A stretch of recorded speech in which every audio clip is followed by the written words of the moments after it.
165 cars out there in attendance, and every year they have a resolution that is passed through the United States Congress proclaiming the second Friday in July is National Collector Car Appreciation Day.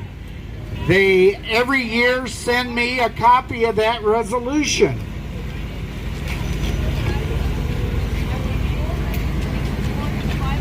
And what I do with this resolution, since I don't need 10 of them, I normally give this to a sponsor.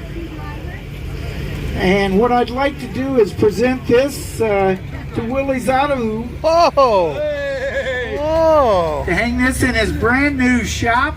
Wow! How about that? Wow! Wow! That's the resolution from the United States Congress. How special is that? It's all about the collector car appreciation. Thank you. Picture, guys. Pictures. Thank you. Willy, show it. I need a picture here. Yeah. That is too cool. How cool is that? Smile. Gotcha. That's awesome. Wow. Again. Friday, Maryland would have gave you that. Vegas was his anniversary on his wife, yeah. There's a lot of them there. Thanks, Willy, cool. for everything. How cool is that? Way to go, Willy.